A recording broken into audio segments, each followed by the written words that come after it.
All right, and welcome to MBD Podcast. This is where we dig into scaling businesses, opportunities, failures, and successes. And today's guest, I'm going to have him introduce himself. So why don't you take it from here? Thanks, Jason. I'm also Jason Pearsall from Club Caddie. We build golf course management software, run a good chunk of the clubs across North America. Awesome. And so in building that, I know that probably the majority of users out there who are on the golf courses have probably used your technology. What are some of those solutions that you provide as to the business and to the end user, such as me, who's trying to book a tee time or buy some equipment?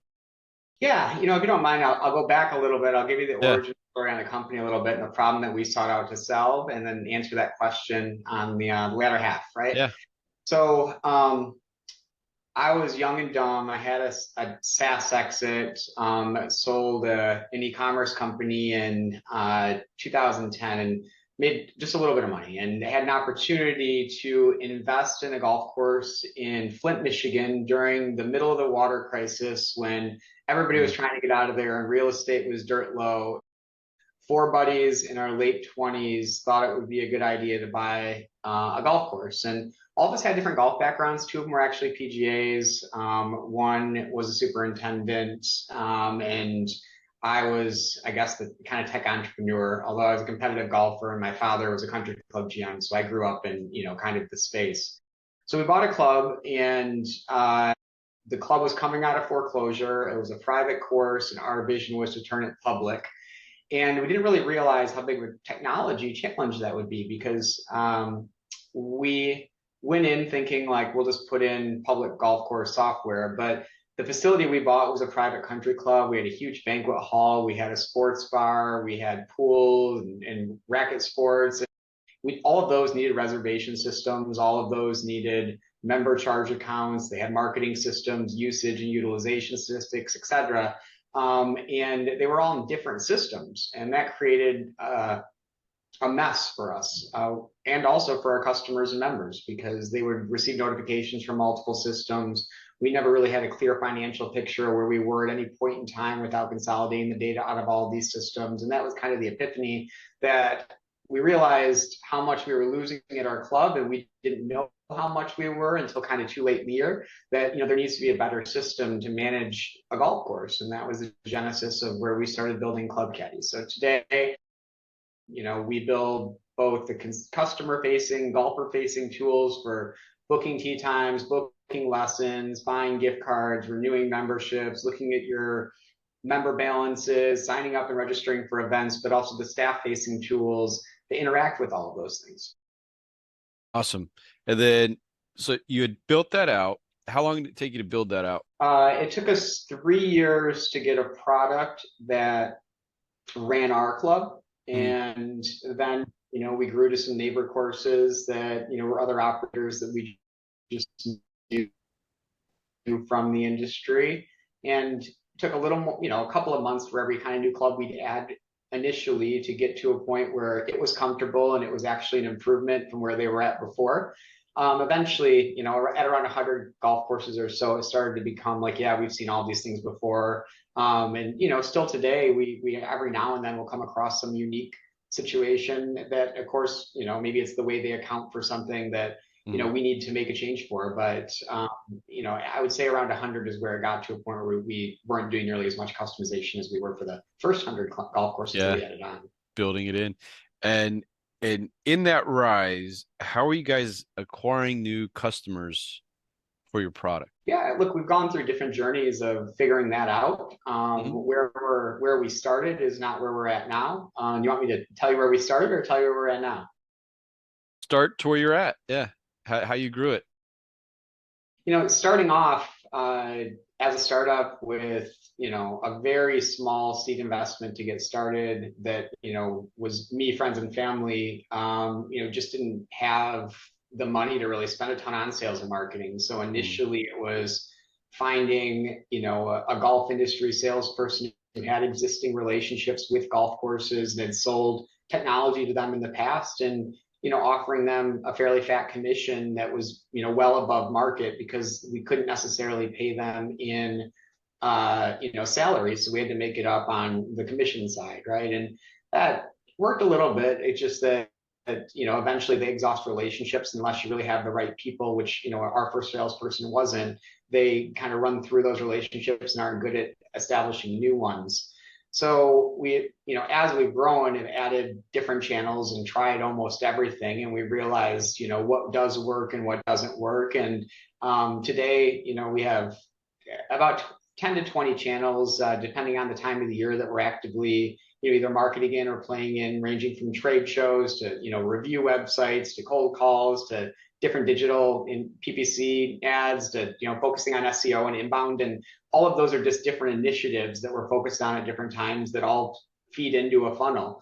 Ultimately, what we have is a BDR team that's responsible for creating a certain number of demos each month. And all of that drives our business, right? If we don't hit enough demos, sales guys aren't going to close enough deals, implementation team isn't going to implement enough clients, and ultimately we're not going to hit EBIT targets, right?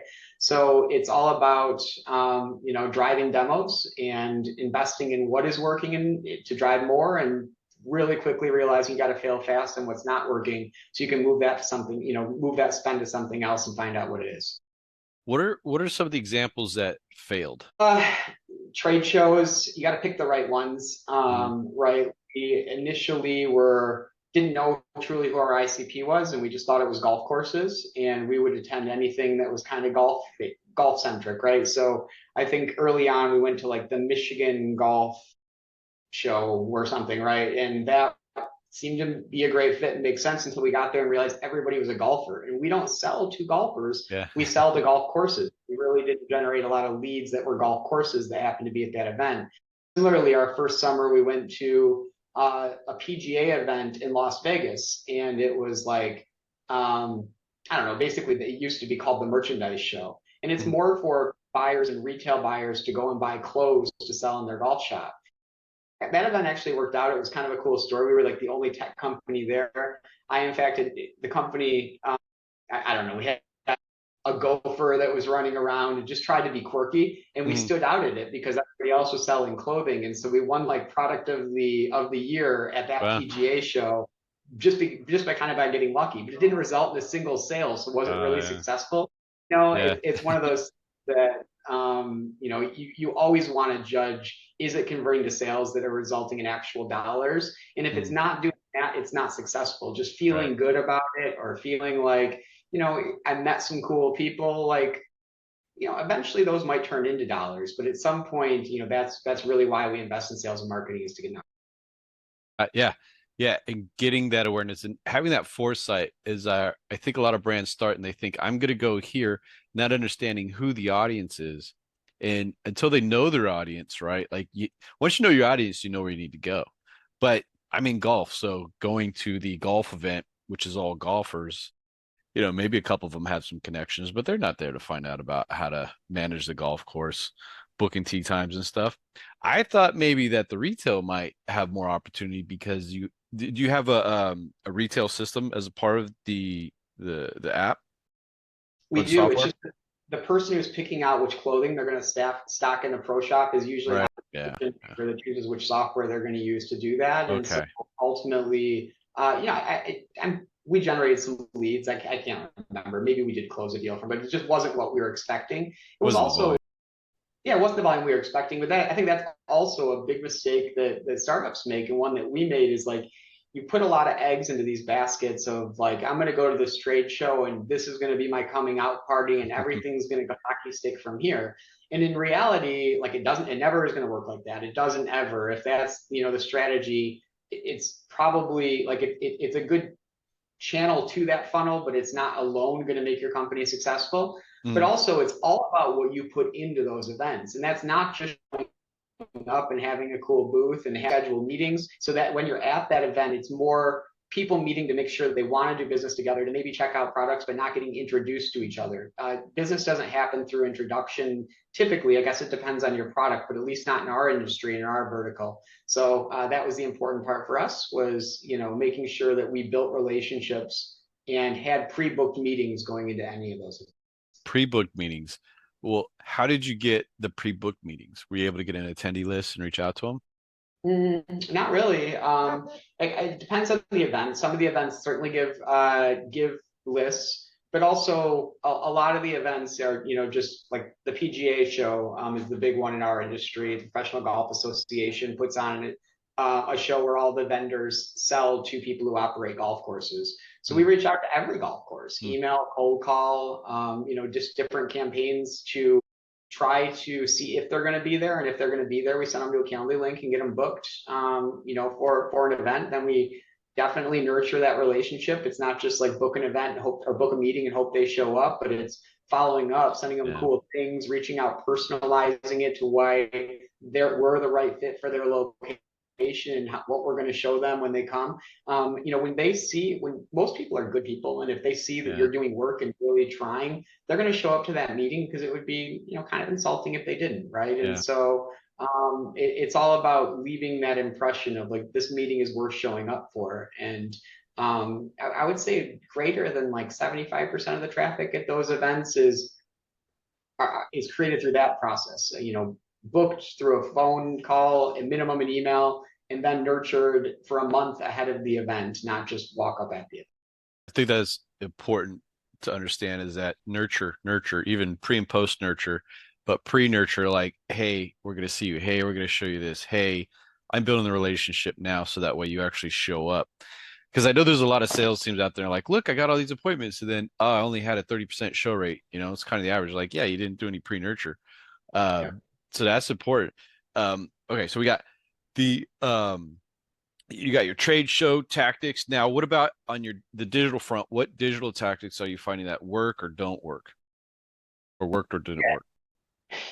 We all know like what the best and cheapest and what works the best, but as startups, we don't have the luxury to usually invest in it. And so Yeah, SEO is always the cheapest and most cost effective way to bring in leads. The hard part is that it's a large upfront investment that you don't see an ROI on for sometimes years. And so early on, like, I didn't want to put a lot of marketing dollars into SEO, because I was like, I don't have time to grow in 2 years. I need to grow now. yeah, So we, you know, spend a little in SEO and a lot more in PPC.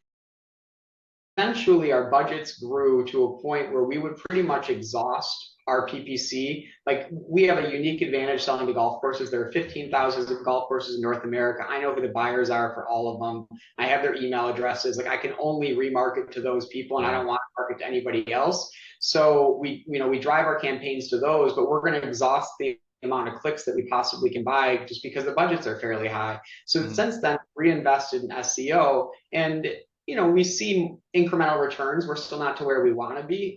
We started quite a few years after most of our competitors. So to catch up to them, it feels like we might be at the bottom of the first page, but not that it's a long climb to get to the top of the first page. So we're typically still investing in PPC, but slowly working our way up, and hopefully, in due time, we'll eventually, surpass them, or at least be, very close. Well, essentially what you say, because people need to understand is that PPC, it drives leads now, right? But you're paying for it. SEO, you're driving leads. They're tomorrow, and you're paying for it. And depending on how you structure your budget, it can be very, very successful. Now, depending on the queries you're looking at, are you doing broad? Are you leveraging video? On the SEO side, how do you know that the content you're getting out there is going to position well? Are you using grading tools, using an agency? Both, right? We have agencies. We typically flip SEO agencies fairly quickly, just because a group will come in and start to make some changes. And then See a decline? it's not so much you see it decline, it's just like they stop paying as much attention once they feel that your account is stable. And so if you bring in somebody else, you kind of continue to see that surge up. We monitor everything with SEMrush. I Mhm. think a lot of it is there's so many different strategies of what you can do, and every agency has strategies that work, but they're all different. And so, just trying something not new every now and then, I think, is important. But it's definitely continuing and monitoring and paying attention to it. We use, SEMrush to really see which keywords are tracking, what our competitors are doing, where we're ranking, if we've gone up, if we've gone down. We do have, companies we work with that help produce content, and I really don't know that that's the best strategy. I think it's more about having meaningful, good content that is high traffic versus, the strategy that I think a lot of startups take, which is just producing a like endless AI generated blog articles, thinking they're going to catch the right keywords that trigger. And I'm not saying that doesn't work. Like, I mean, we do it too, right? But it is more about having the right content, the right keywords, the content that your audience actually wants to engage with and pay attention to and stay on that site to read and click on to the next page. And if you can master and nail those, I think that's the most effective way to move up in SEO. That that's a big part of it. Yeah, there's a lot of content out there. Everything's been, in a sense, kind of everything's been written about the current state of the business. But the other side of that is having the content grading tools so that way you guys know that you're getting in a top position. I see a lot of SEO agencies, they're generating content. Sometimes things are missing where one, the content needs to be relative and topical to what your site is. But two, they need to also use these graders that leverage the people in the top position so it can re-engineer what's going on. Because Google, at this point, Google's not going, this is the best content out there. This is the newest, freshest content. It knows, it sees what traffic's going on, it sees the end user action. But to get up there and re-engineer it and get into position with what Google already knows, that's where I see a lot of success come, especially for us, because we have content going out. But we use these grading tools and we'll go in and regrade articles and update them and we'll watch sites jump just because we're leveraging in the grading tool. It has AI, it tells us keywords. So there's a lot of points in a grading system across, I think, 3 or 4 that we use that make big difference. So you got your digital, you got your paid, you got your SEO going on. Is there anything else on digital? Are you using LinkedIn at all to find? Man, you got such a small sample or a small population of 1,500. It's very small. Yeah, Or 15. 15,000. Oh, I Yeah. misunderstood. I mean, still, that's not too large, right? Like I could market that in a month really easy, especially you know who they are. I mean, that's unique to know who the people are that you need to reach out to. Um, Yeah. The challenges are is that there's consistent turnover, especially with public golf courses. They're yeah. seasonal. They switch year to year, so you got to always keep track of who is where. That's a problem. Mhm. There's multiple decision makers, so there it could be the golf professional, it could be the PGA, it could be I'm sorry, it could be the general manager, it could be the COO, it could be the accountant, it could be the owner. Like every club has a different kind of org chart and structure, and Mhm. so trying to reverse engineer and figure all that out is a tough part. Our industry, like, so, I manage a golf course and I get probably 250, just junk sales Yeah. mail a day and, spam those as quickly as I can. And so, email, it really isn't that effective. It's primarily calls. Mhm. It's then trying to catch them at the right time, schedule, like you may call, and the right time changes. Operating a golf course is a very dynamic job. Good weather, bad weather, like you're gonna have different sets of challenges and problems, and you've got to be able to step up and pinch hit wherever you're needed. And so it's really tough to catch them at the right time, and you just got to stay persistent. But we find typically cold calls are the most effective way to grow.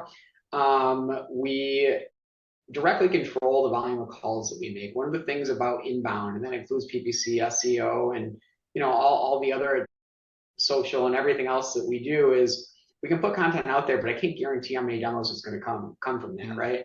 I know if our team makes 106 calls, it's going to result in a demo, and so if we can control making 10,000 calls, that's going to result in 100 demos. And so we really try to hit our targets based on outbound, and anything that comes in from inbound is our opportunity to do better than our targets, and build the business around the things that we can control.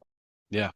And so your outbound's going out, and how is your lead funnels looking? Like are they strong right now? Are you trying to make them stronger? Are you guys at a stable position to where things are just kind of running and you're getting the demos that you need per month within whatever that baseline average is? You never really know how you're doing until you have the data to really make it objective, right? And Yeah. so we're really fortunate. There's an organization that keeps track of what technology golf courses use.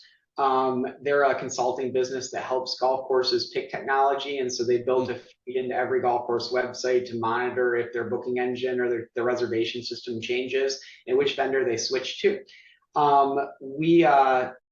We won, I think, 135 deals in quarter one, and felt really good about that. Hmm. And that's a large number, very competitive with what our, or similar to what our competitors had done. Or I'm sorry, very higher than what our competitors done, and then very similar to maybe the number one and two in our space. And so we felt great. And then we realized there were 630 decisions made, and we only participated. Let me back that up a little bit. We participated in 130 decisions, and we won 70 decisions. So our win rate was really high, but we were only participating in 130 of 600 decisions. Mm. So we, first felt kind of bad, like why are we only participating in 130? But then we saw how much bigger the opportunity is. How did we Yeah. get 600 of those, right? And we traced it down to essentially we weren't making enough calls. We had some staff turnover and things like that. That played a role in it. But the truth is, we just needed to deliver more calls in order to book more demos. And with the win rates we had much more opportunity. So this year, the focus on is more BDRs, more ahead of time booking things for next year. So we'll know this spring if they're going to be shopping this fall. We'll follow up in the Yeah. fall and book meetings and continue to follow up all the way until we know a decision's made. It's just maturity of the sales process, but we didn't know how many opportunities we were missing until we had the data to show us that. And It's the pretty good and cool bad, to have that. yeah, it really is. And are you using any robo dialers or AI dialers to get in contact with people? No, we're not currently. We may explore it at some point in the future. I just don't know how I feel about them yet. They represent our brand, and if they were calling and they weren't representing our brand, maybe I'd feel more comfortable, but then I'd also feel bad about it. So it's just one of Well, those things. I you haven't do got. you do it in a way that it represents the brand, right? So you have an auto dialer. That means that someone's not sitting there on a phone dialing. So what happens when the auto dialer goes through, it transfers it immediately to the person who will receive the call. What you could do, because there's a pause, there's that 5 second pause that people are getting caught on and going, oh, it's a robe. They think it's automated voice service coming through. Is now they're using AI, so like it would mirror the voice of your BDR, right, to say, hey, whoever you're trying to get, or hey, it starts the conversation, because as they're picking up, then they're able to just jump into the conversation, so you're not losing that person. Now you're taking someone, if you're doing the numbers game, it takes how many seconds for them to look at the number and dial it. Let's say it's 5 seconds, right? So if they're going to do 100 calls, right? That's, what is that? 500 seconds that they're losing, to where now you can just keep them on the phone throughout the day, and you get that 500 seconds back. So those are just ways to automate efficiency, so that way these guys are being even more effective, and maybe they're getting in, two more conversations in a day, right? Like you start doing that, two more conversations a day, 5 days, it's 10 more conversations. If you're getting an appointment out of every 10 conversations, is one more appointment per week, right? So like it builds up that way. So it's just things to think about, when you're building Way out the. Yeah, I didn't know that. Honestly, I never heard of an auto dialer. So I'm going to certainly go to our sales team and be like, guys, let's figure this part out. But that is a way more efficient way to do it than just calling and hoping the Yep. answer. I used to smile and dial. When I was in mortgages, I'd sit there smile. Title would bring us phone numbers of people. I'd smile and dial and be like, "Hey, you're pre-qualified for a great loan rate of under 2%." And they'd be like, "Oh yeah." And it was just, I learned that pitch, and you're dialing. I do 100 calls a day. I get X amount of deals, and then, and then you see it build over time, and then the industry went down pretty bad in 2008, 2007. But there's ways to do it, right? Like, how can we make the things that are being done? Think about this with everything. Everything you do in marketing and sales, how can we make this more efficient through automation? You don't need to remove the personal touch, because right now, what I'm finding, talking to everyone, as AI is coming in, everybody's going like, it's about relationships. It's about relationships. Technology is going to be here, but right now it's all about relationships, until AI can mirror the conversation and sentiment that we have through emotional displays, right?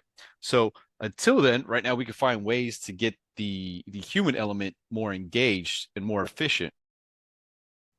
I that might get you a couple more deals, right? Like that may land you a hand more full to get close to that 600. And now that 600, I'd start working back. Okay, what were the signals that we can look into to find what makes these golf courses start looking, or why are they looking? Maybe there's something out there within contracts that you could find that are coming up. I don't know. I'd have to look way deeper into data, and you look at the company doing the surveys, like they're looking at the website, which means they probably missed, right? So maybe they have 600, but maybe it's 800 because they didn't capture everything within the market. Because does every golf website have that? So there's more opportunity there. Leverage these AI tools for analysis to be like, okay, what is similar amongst all these companies? Maybe there's an age. right? Maybe the average age of the company, as soon as they get to, I don't know, 5 or 10 years, they start making choices on decision. There's a way, right? There's a way to manipulate this data to find opportunity out there of who you can then put into your auto dialer, who's going to program to hire, find people who are more qualified with the higher probability for them to close. And now they're not smiling, they're not dialing random numbers across, they're getting more qualified leads. You're booking more, right? So it's just like this snowball effect that you could potentially have. Yeah, I know. I definitely the things that I guess concern me just thinking through the auto dialer are like the integration with our CRM. That's such a huge important part of just the call notes. And if they answer right away, they're like, quit calling me. Like, is the auto dialer going to put that into our CRM? Is anybody going to capture that? Or is that just go into an abyss? And it's just figuring out the logistics of like how these actually work. But I'm definitely interested and Uh, like to learn more. Technology can always be tech. It's technology, right? Like we tell it what to do. And right now, there's a lot of tools that can be leveraged to make sure that you're not missing anything. So one, if you're working with a company or a CRM that's not able to do it, that means they're going to be obsolete real fast now because there's a whole I mean, bunch of tools coming in, right? Um, so just some things to think about. Now, if someone was listening and trying to scale right now, what's one piece of advice that you wish you had earlier that maybe would help them? Uh, I think it depends on the stage of the company. If I'm an early stage company, I wasted a ton of time meeting with venture capital firms and private equity firms that were just not the right fit for the stage that my company was at. And Mm, they're always going to take the meetings like they want to. Their interest is to build a portfolio of companies. So when the time is right for them, that they yeah. will acquire your company, and the time is right for them when your company's either got consistent growth of triple digit over a couple period of years, or it's either near or trending towards cash flow positive depending on which company is investing in it. But if you're a pre-revenue company and you're meeting with private equity firms and VCs, like you're just wasting your time. Mm, When you get to be an investable company, they will come out of nowhere, come out of everywhere, and you'll have every opportunity to work with any of them that you want to. And building the relationships now doesn't help you; it only helps them. And the most important thing as a founder is your time, and mm. that's finite. So if you're wasting it with PEs and with VCs before you're an investable growth stage business, it's just not in your interest. And and yeah, they when they're ready, they'll come to you. They'll find you. They have their feelers out there. They're very greedy. They know what they want. They're gonna come take it a lot of times. Yeah, getting money is always hard. Maybe you have. Is there any advice about raising capital that you came across? Yeah, I think you got to be really, really conscious. So Club Caddie was my third tech exit, and so I've gone through a couple of different rides of where my companies have ended up. And we chose to sell to a company called Constellation Software, which has what's called a buy and hold forever strategy. And not very many acquirers of software businesses have that. What that means is they're never going to sell Club Caddie. They're investing in it for the next 40 years. And we never Mm, make short term decisions of what's best for next year or for yeah. 2 years at the expense of what's best for 10 years. All and nearly every private equity and venture capital firm goes in with a 5 to 7 year mandate of selling and flipping that company. So their goal is to increase the value of your business, which often sometimes involves growth. If you're significantly growing the company, then you can do that for 7 years straight. It works out sometimes very well under a VC. But eventually, your growth typically will slow down. It's just as your base or the revenue that you start the year with goes up, it's harder to double or triple that every year, right? So when you make 300,000 your first year, pretty easy to double that, to triple that, et cetera. When you eventually get up to 8 million, it's much harder to go from 8 million to 24 million or to 16 million just by doubling it, right? Mm. So your growth will slow down, and then consequently, EBITDA or profitability starts to be what matters. Now that can be good and it can be bad. It can be bad if there's not a preserved ratio for R&D to ensure growth of the company. And if it only comes about maximizing earnings, then that's oftentimes where technology companies go to die, right? So I've seen that amongst many of my competitors where they're acquired by a PE or a VC firm. They built for about 2 years and they stopped building. Consequently, even though we started after many of our competitors, our technology has leapfrogged theirs just because we've continued that path of investing in R&D. So I think it's really important both to know who you're trying to raise money from early on, what your goals are for the company. If it's just to, make money and get out, then sell to a VC or a private equity firm. If you want to, build the company and stay a part of the company, and be really cautious about that. And I mean, the right answer might just be bootstrapping your way through and running it yourself until you're ready to exit it, Mm, or finding a company that does buy and hold forever. Constellation is not the only one, but I think it's what stage of company, if you're raising money or if you're selling your company, just different strategies and different ways to look at it. awesome. And where can people connect with you or learn more about what you're doing? On my LinkedIn, Jason Pearsall on LinkedIn. I respond to every message. So Awesome. Well, thank you for taking the time. It's very insightful. thank you, Jason. Thanks for having me.